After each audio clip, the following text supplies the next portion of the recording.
Connecting with my friends, love it. Connecting with some sketchy guy that needs remote access to my computer, really? We hear you. That's why AARP created the Fraud Watch Network. If you don't think this is right for me when you think AARP, then you don't know AARP.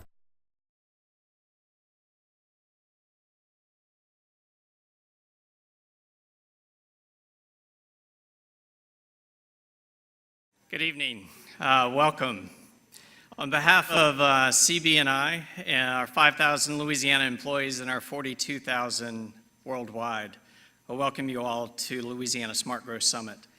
CB&I is pleased, you can see our logo up there, pleased to be a major sponsor of this event again this year. We think this is such a significant opportunity for not only all of you that get together to participate in the summit, but also for our state in Louisiana to play such a pivotal role in such an important venture. You can, especially now when we look at what Louisiana is dealing with post-floods and yet one more challenge to recovery and resiliency and being able to build back even stronger than we had before, about building back smarter and about using better methods to come to and make a recovery and deal with our design and deal with our intentions for making our world just a slightly better place. It's such a great opportunity to take talent that is so prevalent in Louisiana and take best ideas and best practices and bring them forward into industry and bring them in and be thought leaders for the nation and really for the globe.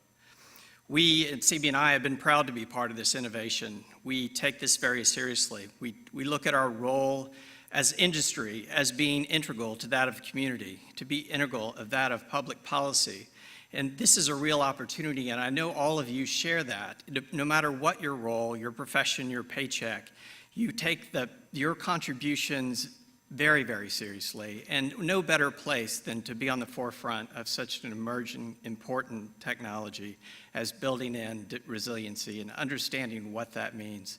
It's such a fascinating world. It's such a fascinating word. And the policy that surrounds it provides such breadth and interesting elements for us all to find what's most important to us and bring it forward into reality. So with that, I don't want to take too much of your time, but again, we are very proud to be part of this and welcome you all to this conference and look forward to hearing some great words from our closing speaker. Thank you very much. Thank you so much, Tyson and CB&I and Mark Goodson and all of those that are here with us today from CB&I. I'm very excited about introducing our next speaker. I am a bit of a fan of his, and we've been dear friends since we met back in 2005, 2006. Shortly after the devastating floods of 2005, David Wagner developed a strong partnership with experts in the Netherlands, a nation very clear-eyed about its risk, and they exchanged ideas and knowledge based on expertise and the progressive way that the Netherlands had rebuilt after their devastating flood in 1983. And David Wagner, at the center of this dialogue, from its inception, he saw the wide disconnect between the Dutch approach and how we do things in the United States.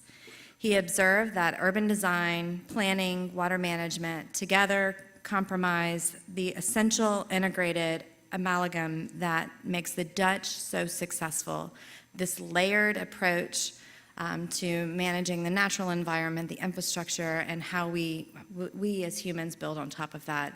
Ellen Dunham Jones mentioned the importance of this layering early in her speech today. Wagner created the Dutch Dialogues. This is where design charrettes for urban designers, landscape architects, academics came together, and what I hear were very heated discussions in New Orleans, several charrettes to discuss how you would actually live with water, how would you embrace water, how could you maintain the quality of life and character and livelihood living in New Orleans and that region. This was an initiative that was led and by David, but also in partnership with the Office of Community Development and the Greater New Orleans Inc. Chamber. And they developed the Greater New Orleans Urban Water Plan. And recently, this water plan was awarded $141 million towards implementation.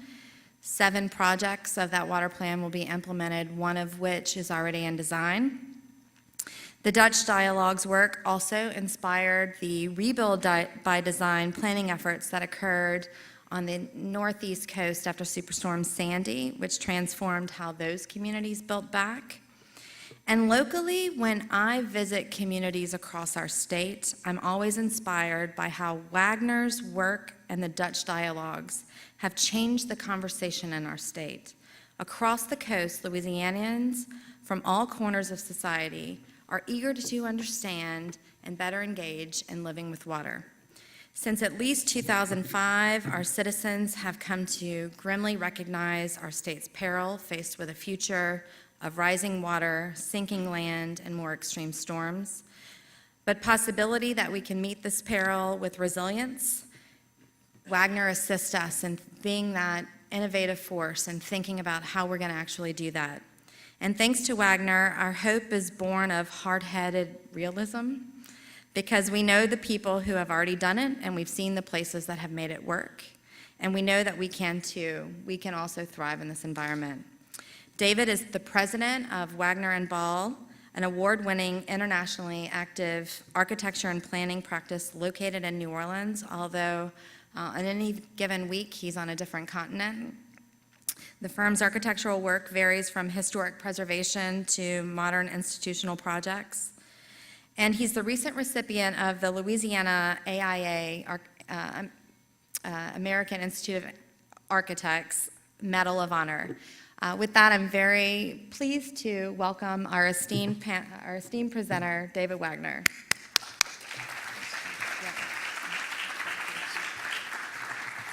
Hi, I know it's late in the day, and many of you have heard and seen some of this before.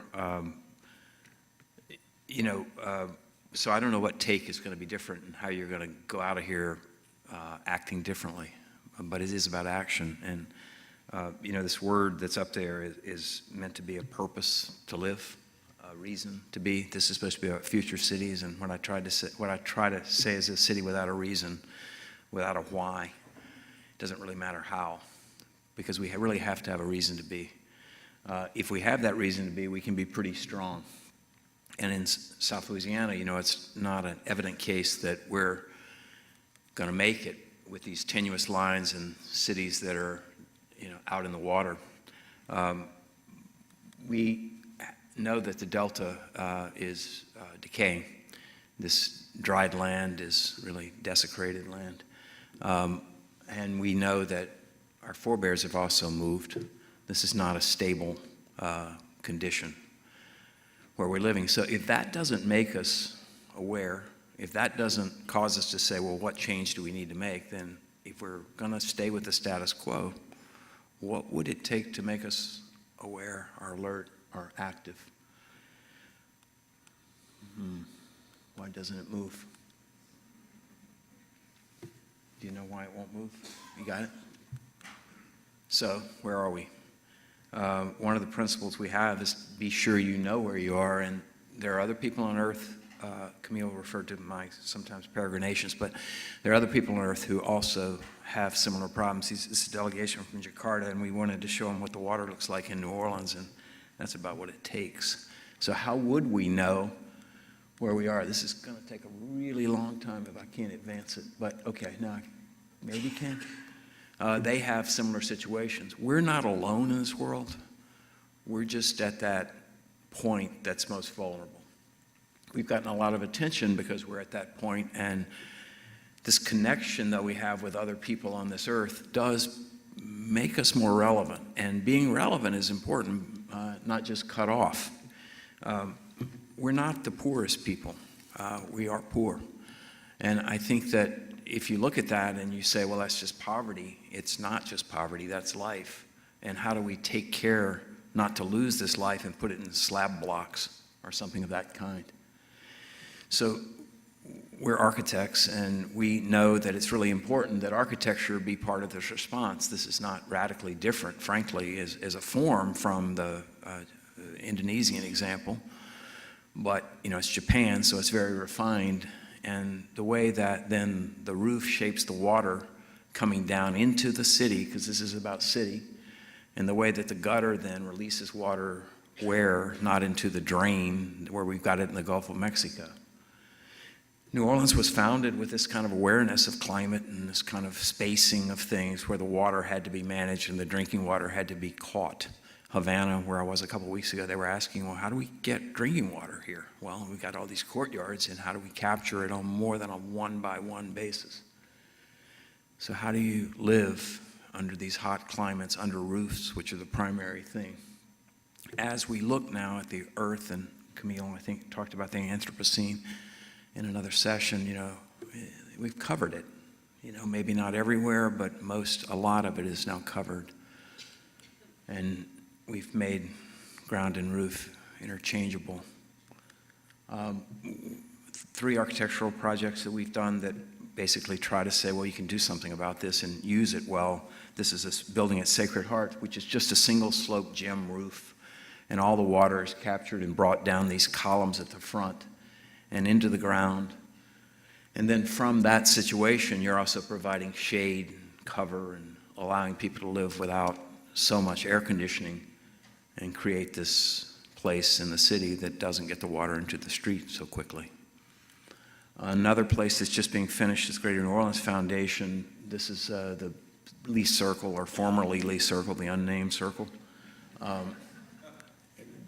We built this small building here, really with a very tight budget, but it's interesting because this site can hold the first 7 inches of water without discharge, which Carbo helped us with this, Shannon and Jeff, with this landscape design. It's really a raised plaza with a cistern and then a parking lot.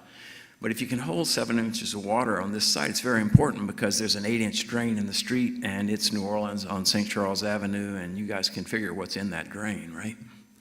Full of Mardi Gras beads. So where's the water going to go anyway? Why is it we think discharging fresh water is a good idea? What's the purpose here? I mean, water's the form of life. Another place much further away before I come back to Louisiana, or back toward Louisiana to America, is Beijing, where we had this early childhood center. And again, this is the roof, it's the ground. And you see the building form and the feng shui that's inherent in the fact that, really it's a step section. And we in Louisiana don't often get to build basements and sub-basements, so it's kind of thrilling to know that you've got something under the courtyard. And it's a green roof, so the kids can inhabit the roof. And you've got this courtyard that's really a roof. That's the new ground that you inhabit. And there's cisterns and all that to manage water. So if we look at the United States and we talk about mega regions, this was in the New York Times this year, and they said poignantly that the Gulf region, the center or the linchpin, they said, of the Gulf region is Louisiana, but it is underperforming. And the state is radically underperforming. Texas and Florida are much stronger, and we can't drive through Baton Rouge when it rains hard. So why are we the linchpin? It's not because of the coastal region alone in the center of that. It's because of the river systems and because of the hydro regions that are inherent in that. And so how does the coastal, which is limited in its value because you aren't thinking about the watershed approach, and how do these two things come together? And by the way, they come together in Louisiana, and we should not be poor.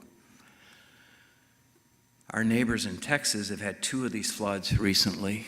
These experiments in paving the earth are not working.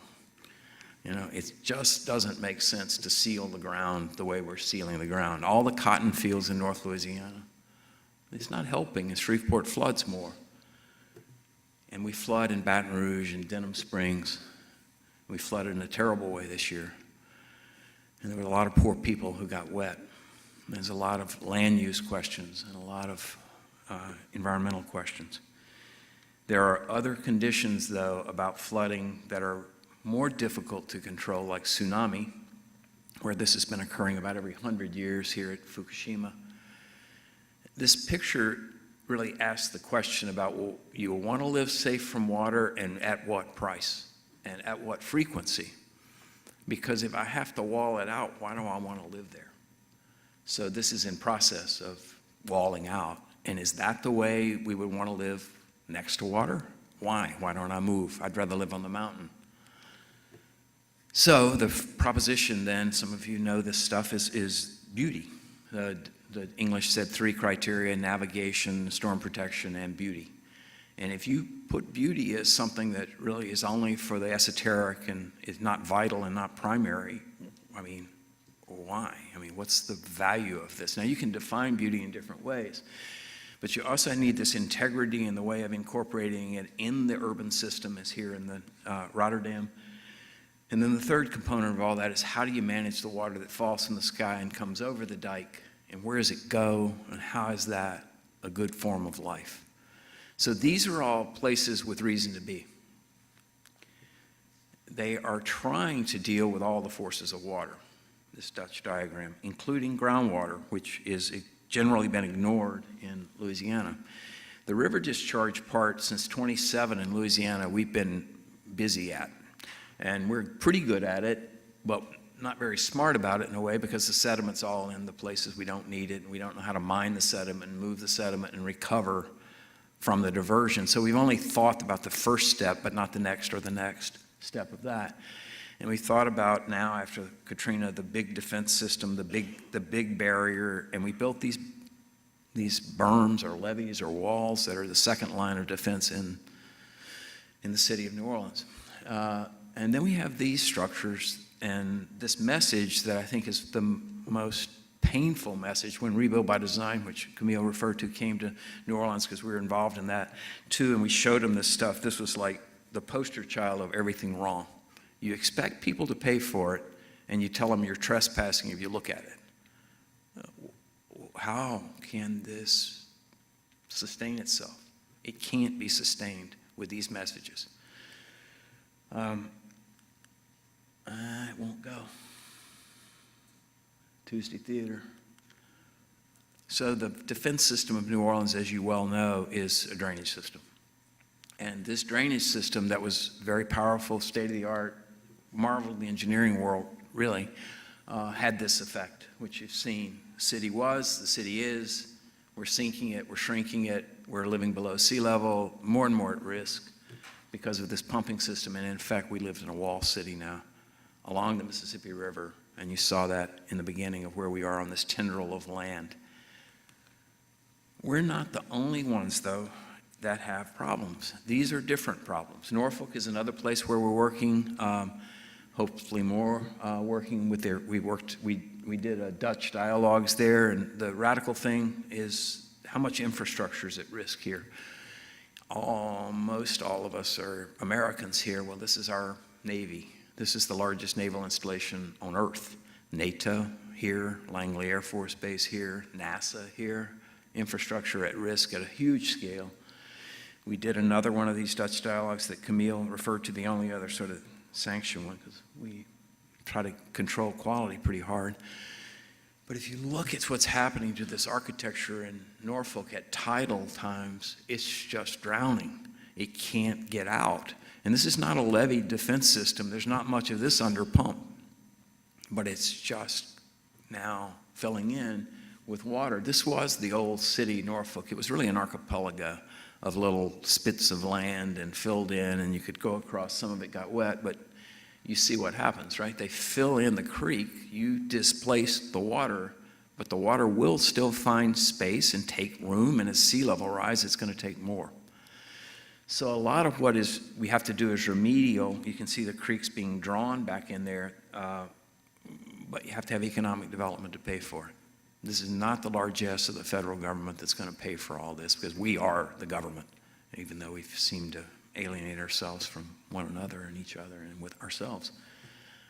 But this is not what Norfolk actually got the money for, because Norfolk got $120 million out of this process. We got 140 and 141 in New Orleans, but we got the money in Norfolk for this smaller neighborhood that's harder to make economic development come from, but has to.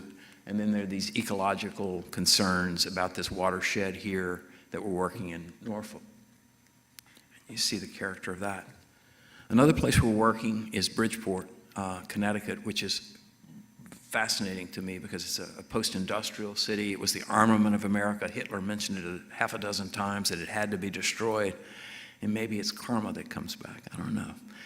Bridgeport's had all kinds of political problems, all kinds of other problems, and it's like Louisiana's the linchpin of the Gulf Coast, it's a linchpin of the Northeast Corridor because it's this underperforming city between New Haven and Stamford. Oh, please. Please let me go forward.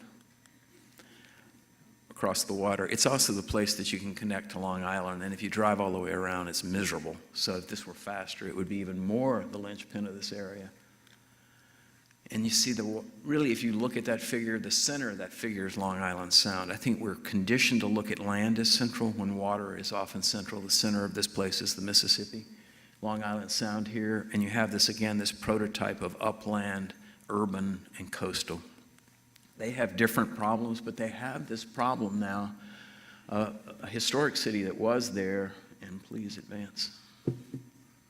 I feel like I'm in class, can I go to the back? No. This is it. I mean, so Connecticut, there was a great story in the Atlantic in the last month about Bridgeport, and it's you'll see in a minute, it's a poor city in the richest county in America. It's constrained 16 square miles, and a lot of its land's in the floodplain. So you can't really give it up. But you see the numbers here are horrific for a city its size. You pay the highest tax in the country to live there. So I live in a place with no benefits, so I'm gonna live in the suburbs. Not good enough, but even as we have an economic problem, we have a rising sea problem, and we have a storm surge problem.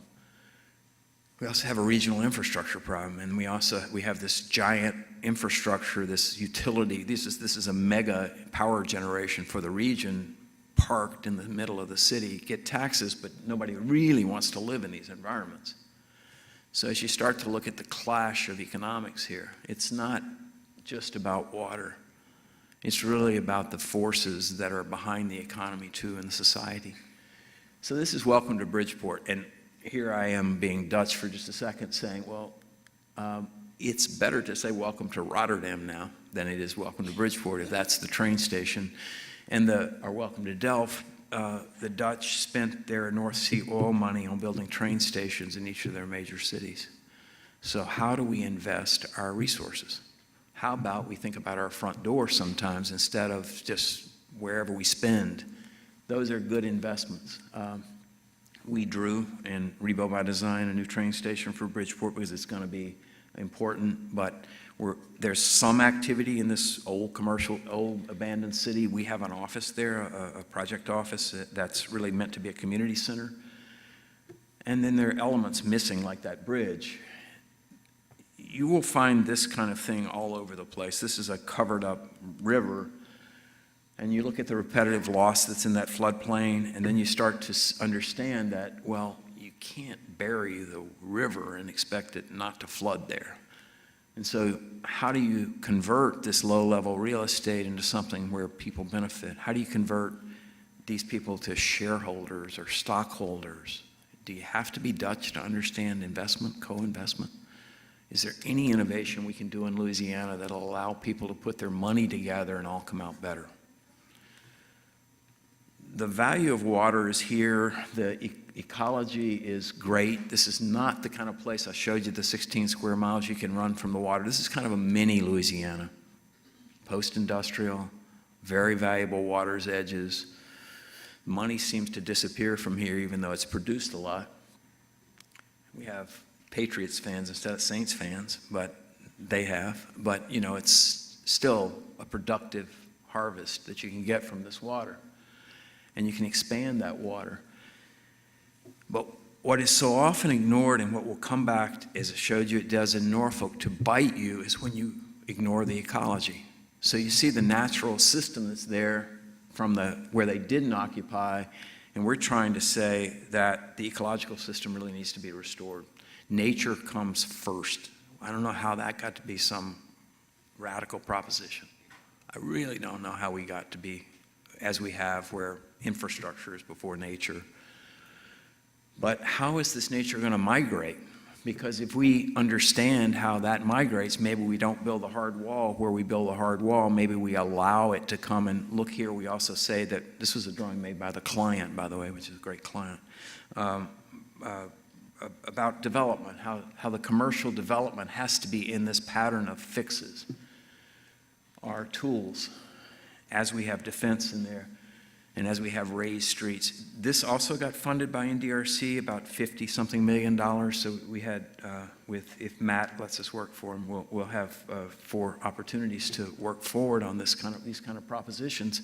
This is the rebuild by design thing, which was underfunded, but we're dealing with this as a stormwater, not storm surge problem.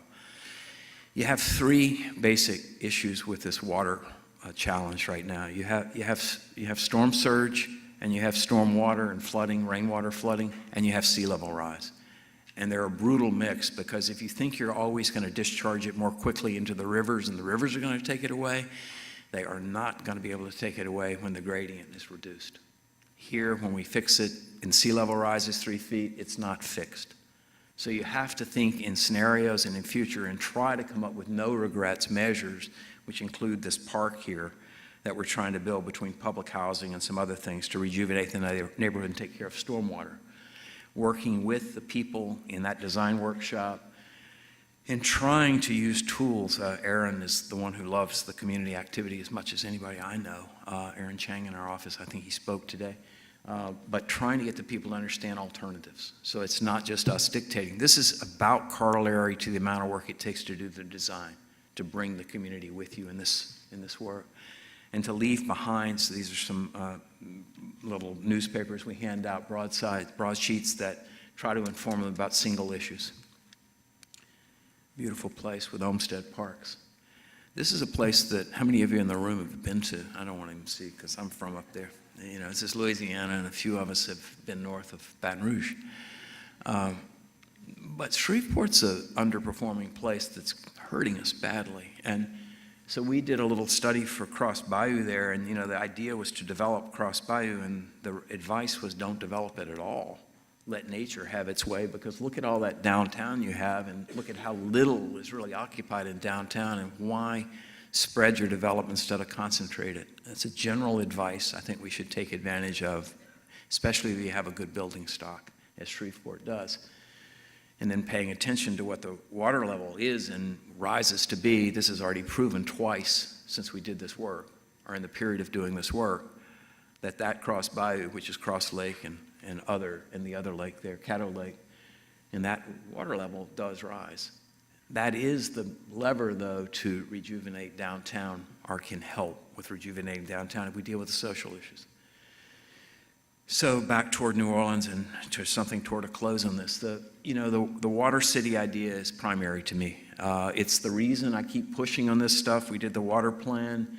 We identified these problems. The one in the middle is occurring today because it's drought. And then what are we doing about the economic development on the other side?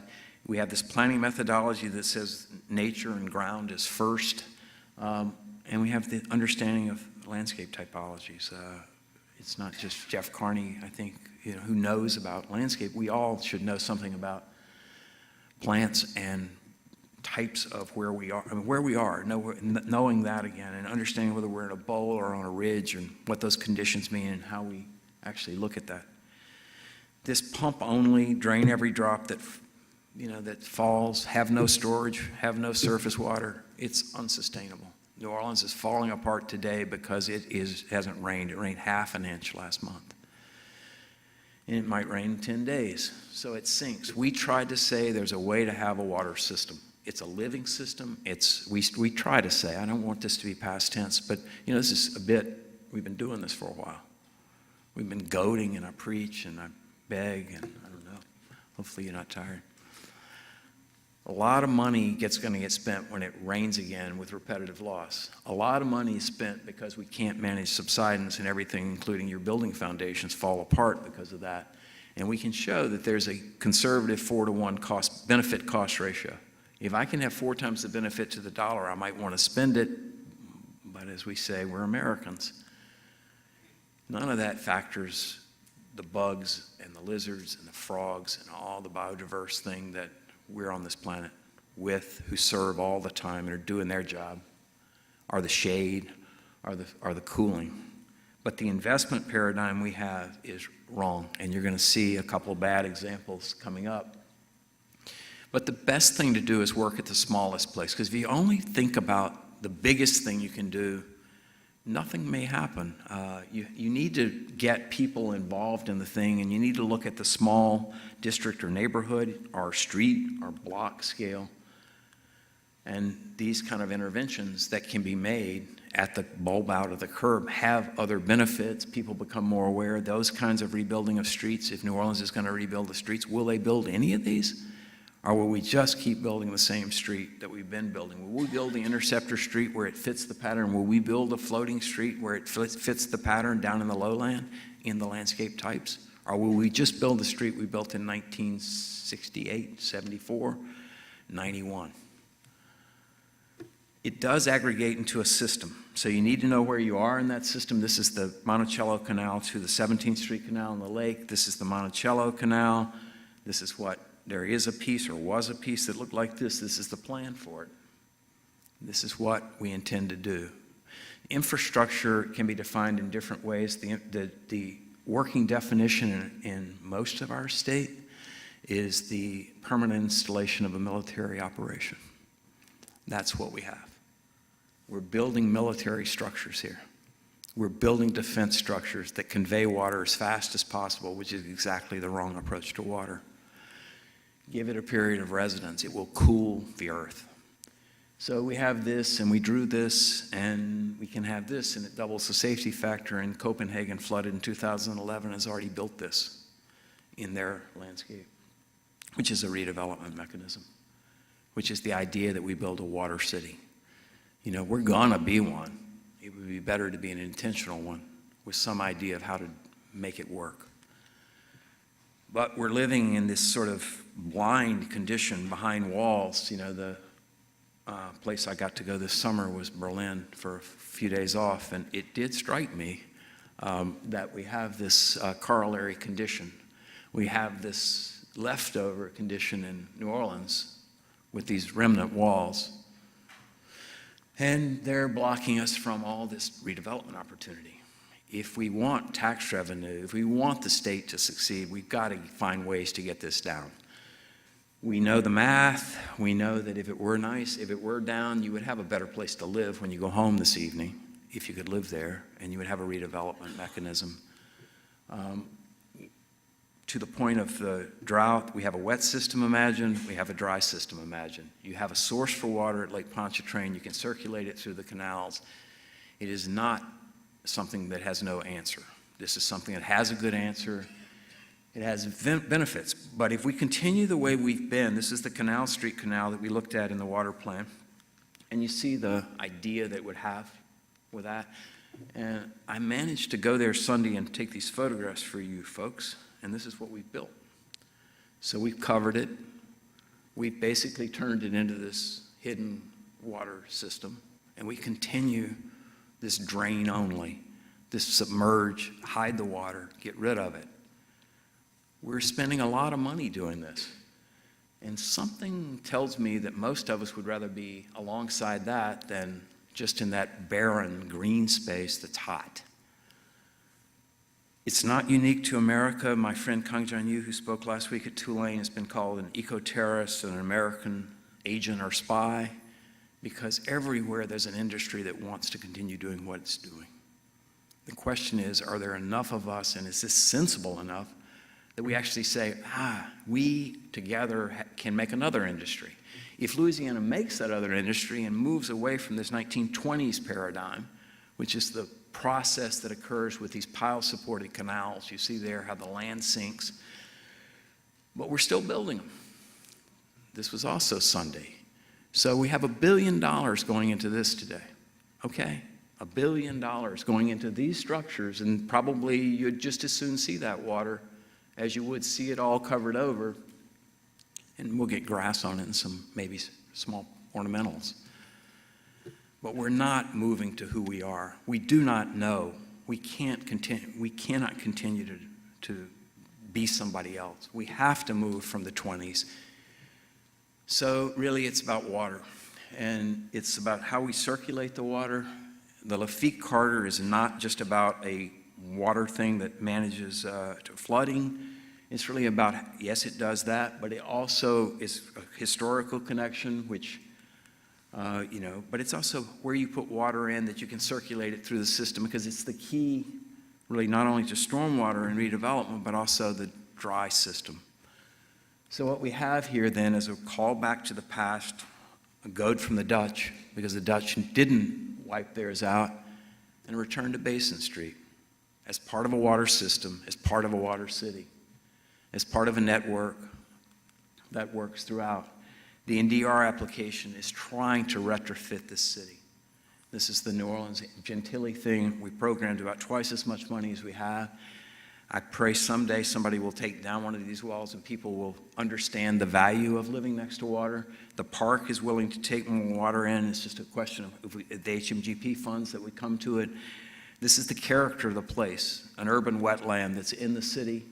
This is the story of the heart with the Sisters of St. Joseph, this land that they occupied, that they're giving to this project, what that property can do within a system, how that land, this 25 acres, becomes a park. Working here with Carbo and Sherwood to understand how the first flush goes in, it goes in and then floods more, and then what we can do in the heavy rain and how much water we can do and how much repetitive loss we can take out of the system and out of the city with this reimagining of the water system and the redevelopment of the city to allow our kids to play in the water, to allow us to have these different environmental conditions, to let people see how water works and gravity is and water flows and looks good and what a bridge might be and what a drain might be or a culvert might be and why you want to build buildings in Louisiana that are detached from the ground. So the first thing is get rid of everything you don't need. There's water in the streets we do need, water in a blue-green system we do need. We need water on top of water, water in the ground. We need development. We need to take care of the flooding. We need to know where the water is and where the levels of the water are, and that includes the groundwater. We need to make good investments. We can't just rush. We have to know where we're going. We have to bring people with us because it's not going to work if we're too far ahead, but I don't think we're too far ahead of the people anymore. Ripple effect you've heard about, it's teaching the kids. It's getting people to understand where they are, getting the next generation involved, forgetting we're not the only species on the earth, and learning and letting our kids know how to be water managers and be urbanists and be architects. Good citizens. Thank you. Appreciate it.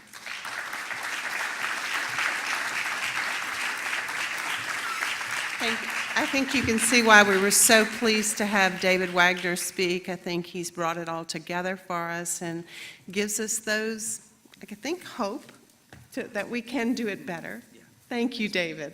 Thank you so very much. And thanks again to our sponsor, CB&I. And so now it's going to take all of your concentration to stay focused because we just have a wonderful awards ceremony.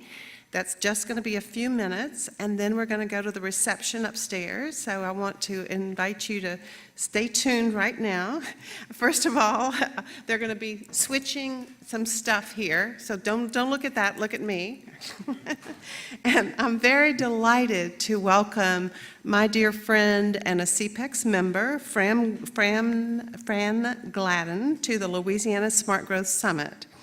You know, I guess you all know that environmental sustainability is smart growth, so we're delighted to have the Cox Conserves event as part of our summit for the first time. Fran Gladden is the Vice President of Government and Public Affairs for Cox Communications. She's been doing that, I think, for about 7 years.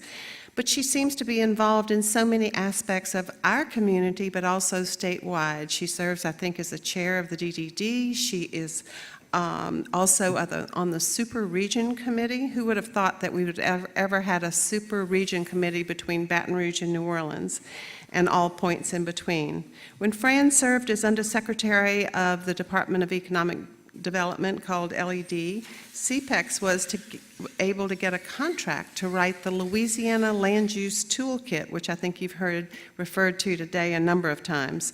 Under former Secretary of LED Stephen Moray, LED really recognized the importance of land use planning to the economic viability of our Louisiana communities.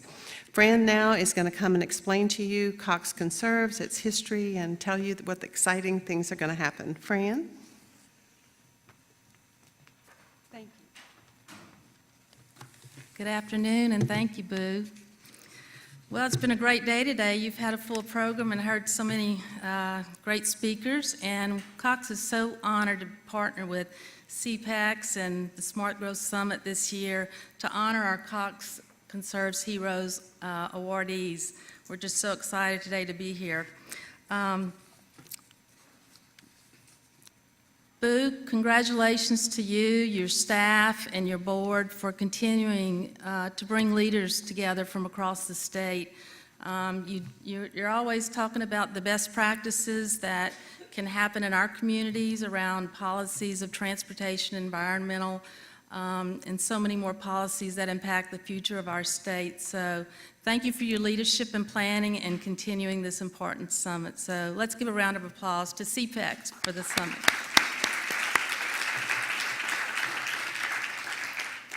Cox Conserve Heroes was created in 2008 in partnership with Cox Enterprises and the Trust for Public Land. It honors volunteers who create, enhance, and preserve the shared outdoor spaces in our Louisiana communities. Back in June, the public had a 4-week period to nominate environmental volunteers that they thought deserved the title of hero. At the close of the period, a panel of judges of environmental leaders around the state narrowed the finalists down to 3. Those 3 finalists are here with us today, along with some of the judges. At this time, I'd like to ask the judges who are present to stand and be recognized as I call your name. Patrick Armstrong with the NOLA Trash Mob and the 2016 Cox Conserves Hero. Rachel DiResto, Executive Vice President of CPEX. Lake Douglas, Associate Professor at LSU's Robert Reich School of Landscape Architecture. Ben Johnson, President and CEO of the New Orleans Chamber of Commerce. Elizabeth Smith, Louisiana Director of Philanthropy for the Trust for Public Land. And Matt Thomas with the University Lakes Improvement and Preservation Association and the recipient of the 2015 Cox Conserves Hero. Thanks to all of you for providing your invaluable guidance and expertise in navigating the field of outstanding volunteers we have this year. Thank you so much.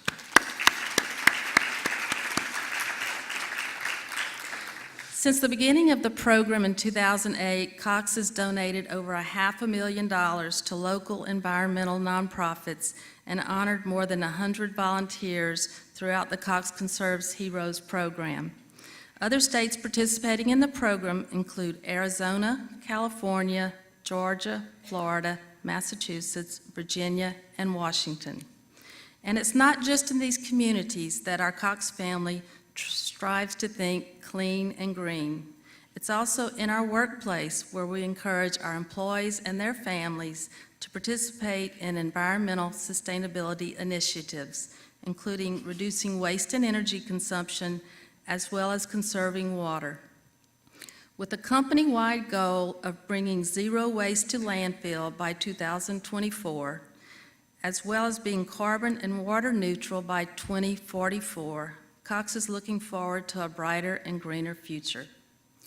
Now that I've shared a little background on one of our company's important conservation initiatives, I'd like to invite Anthony Pope, the Senior Vice President and Region Manager of Cox's Southeast Region, to give you some details about this year's finalists.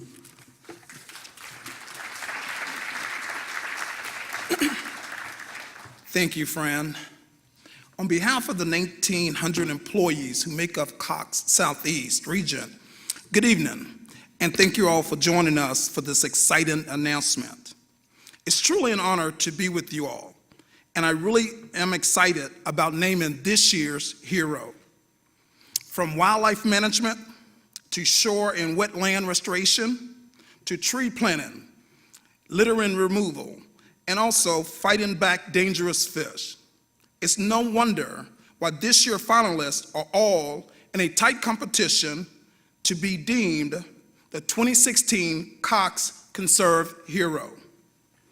With so many opportunities to enjoy the outdoors in our sportsman paradise, we don't have to look too far to discover citizens who are doing their parts to take care and the enhancement of the environment. Cox is honored to once again highlight community volunteers making a difference in our communities. While most of you know Cox for its video, high-speed, phone, and home security products, our company is also highly focused on environmental conservation. As Fran mentioned, Cox Conserve Heroes was created in 2008 with the help of the Trust for the Public Land. The program recognizes and rewards individuals creating, preserving, or enhancing the environment. You also just heard from Fran, who introduced our judges. I too would like to thank the judges for their dedication to this program. Thank you. Now, it's my pleasure to introduce the three incredible finalists for Louisiana's 2016 Cox Conserve Hero. Please, when I call your name, would you please stand? Our first volunteer is from Baton Rouge, and the name is Barrett Kennedy, representing the Tisch Project. Thank you.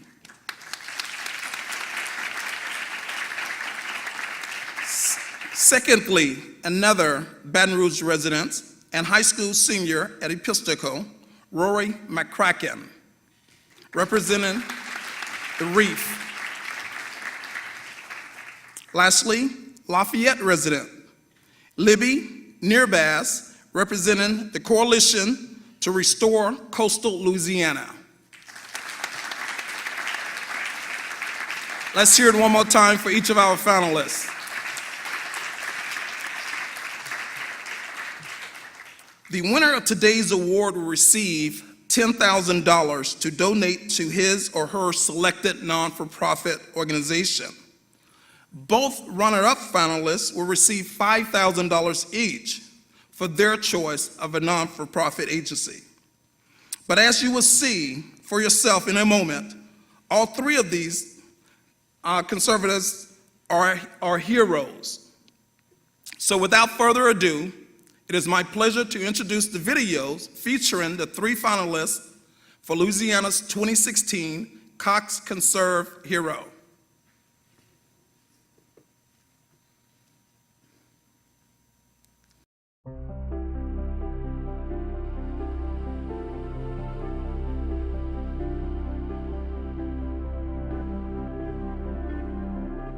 My wife and I are hikers. When we traveled for Leave No Trace around the country, we visited 22 states and did outreach, advocacy, and education for Leave No Trace to a variety of groups. And we did a lot of hiking when we were doing that. Well, in South Louisiana, the waterways are our trails. Waterways like Bayou Teche interconnect with most of the other waterways of South Louisiana. So waterways like this are a key ingredient to our outdoor recreation, and it's where a lot of our lifeways are centered.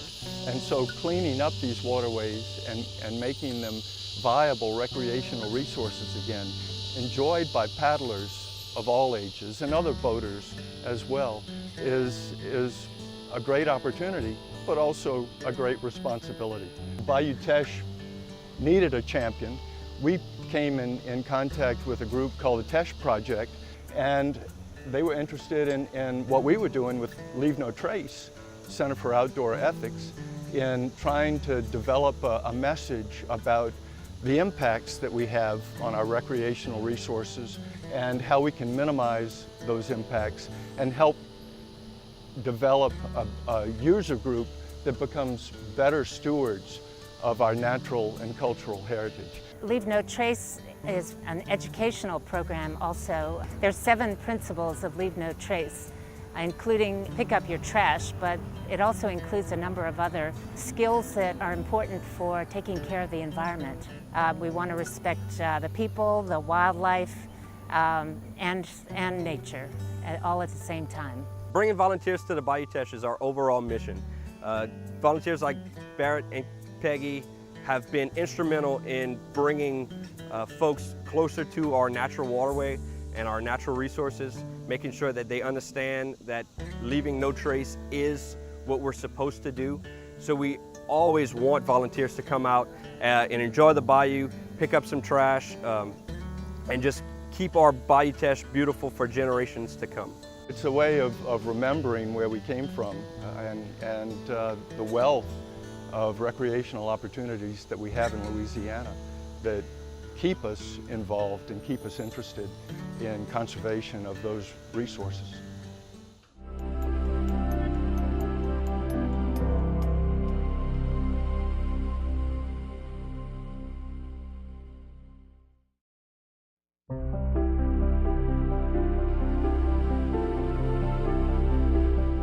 He early on got a love of deep sea diving, and then the BP oil spill happened. And so it upset him. He created this Gulf for the Kids organization that raised awareness about the beautiful life in the Gulf. Then wrote a book, A through Z of life in the Gulf off Louisiana's coast. He sold that all over the country, and the proceeds don't go to Rory personally, they go right back into education. So now when he gets proceeds from the sale of this book, he buys more books to put in libraries at schools across the nation. And now the reason we're here tonight, his senior thesis for his high school is about lionfish. Instead of just writing a paper about it's a problem, he's trying to come up with a solution. A lionfish is a scorpion fish from the Indo-Pacific region. People had them in aquariums, and when they'd get too big for the aquariums, they'd release the fish, and they've just spread all over. And they're really a problem. They're breeding like crazy, up to 2 million eggs in a year. So they're just decimating the reef. It's going to affect the economy if we don't do anything and just let it happen. Because there's a bunch of economically important fishes, like grouper and snapper and stuff like that, and things that grow in like the estuaries. Lionfish have all been spotted there. They eat all of it. To control it, really, the best thing we could do is set up a commercial industry around it. Serving it in restaurants gives the divers an incentive to go and kill the fish. If you're just eating it, you're helping somebody fish for it. You're making a difference. Mr. Kevin Ortego here at Louisiana Lagniappe gave me this opportunity to serve lionfish just to gauge the community's interest in eating it. I came to him with this project asking if he'd help, and he was all aboard helping me out. It's been a great experience so far. The problem now is that, say you're a spear fisherman, you go out and get 100 of them in a weekend, you can't come and sell them to a restaurant. The channel to go from the recreational person to a commercial entity is not that easy, and maybe they can figure out some way, to make it where it's fairly simple to encourage people to get rid of these things. So REEF is the Reef Environmental Education Foundation. They try to educate people about the oceans and the fish in the oceans. I'm passionate about this because I dive. I enjoy going down to the ocean and just doing stuff with it, whether it's fishing or diving or stuff along those lines. I just hate to see it, hate to lose it. And if we lost all those fish that the lionfish could eat, Louisiana wouldn't be as special anymore.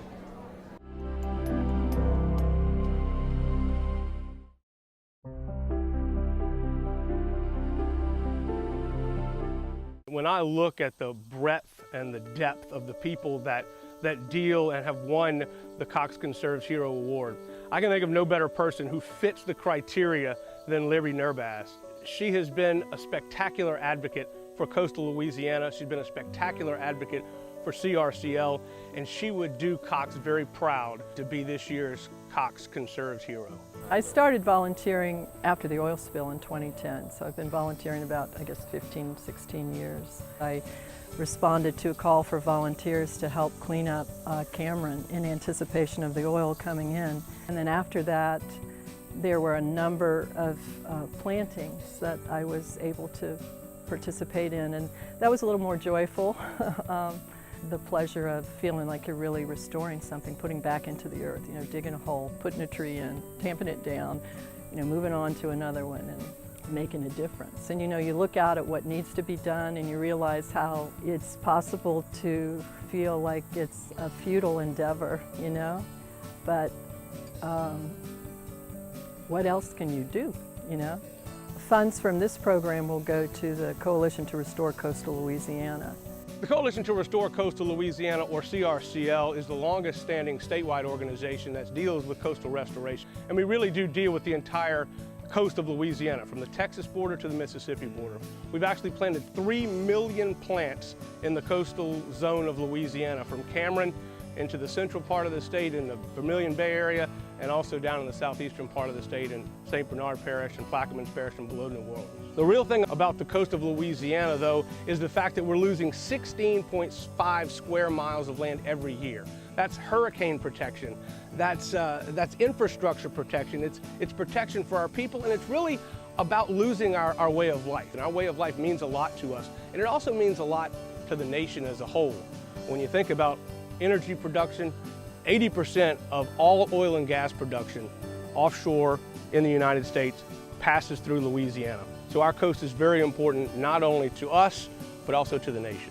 If we don't take care of what we have now, there will be nothing for future generations. I mean, we know how critical it is. You hear it all the time in the news of all the species that are threatened, not just trees. Birds, bugs, all the wildlife are threatened, and it is urgent, and we do need to do what we can to support the coastline and the earth, the whole earth.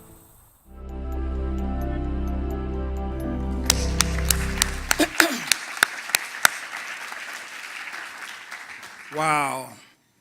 I'm sure you all will agree we have some incredible volunteers here today. Let's give them another round.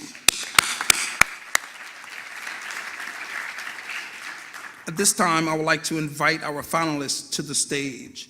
And while they're making their way to the stage, let's hear it one more time for those awesome volunteers.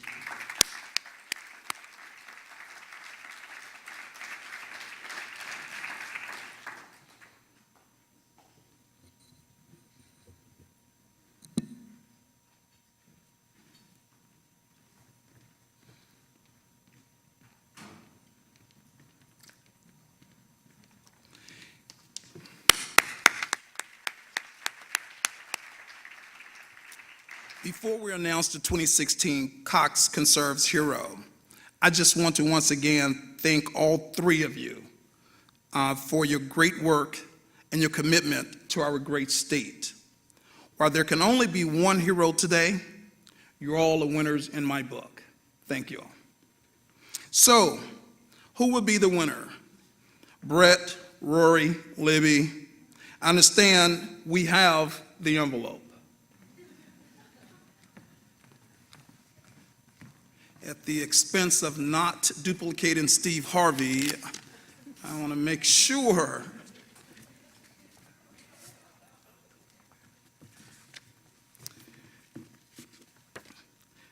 the winner of the 2016 Cox Conserve will go to,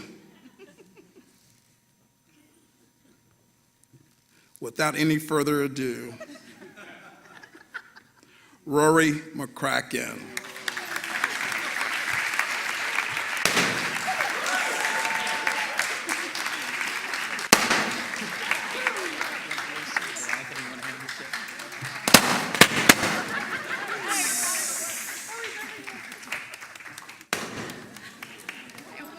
On behalf of Cox Communication, Rory, we present you, first prize finalist, a donation to your favorite charity of $10,000.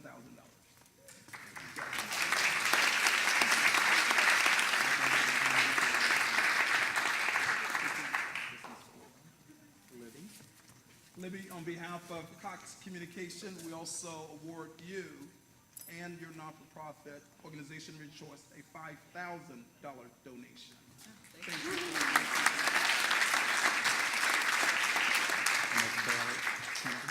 Barrett, how are you? I'm great. On behalf of Cox Communication, we'd like to award you and your organization a donation of $5,000. That's terrific. Thank you, Cox.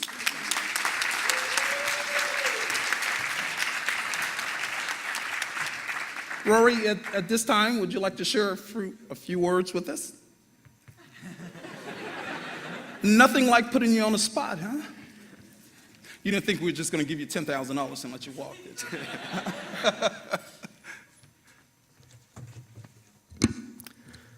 Okay, I want to thank my Aunt Melissa. She spoke at the beginning of the video. She's the one who nominated me for this.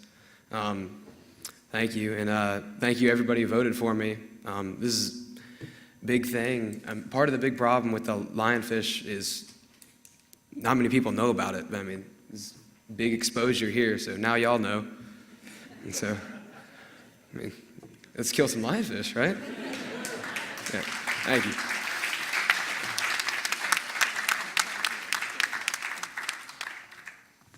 Well, congratulations, guys. I got to watch you guys, and along with Andre, who helped produce these videos. They were all very moving. I was really blown away by all the feats that you guys accomplish in our community and our environment. So thank you guys so much. I'm going to ask you guys to stay on stage. I'm going to ask everyone else to just join us. We're going to have a reception upstairs with some cocktails and some food. So thank you guys very much. This concludes our program.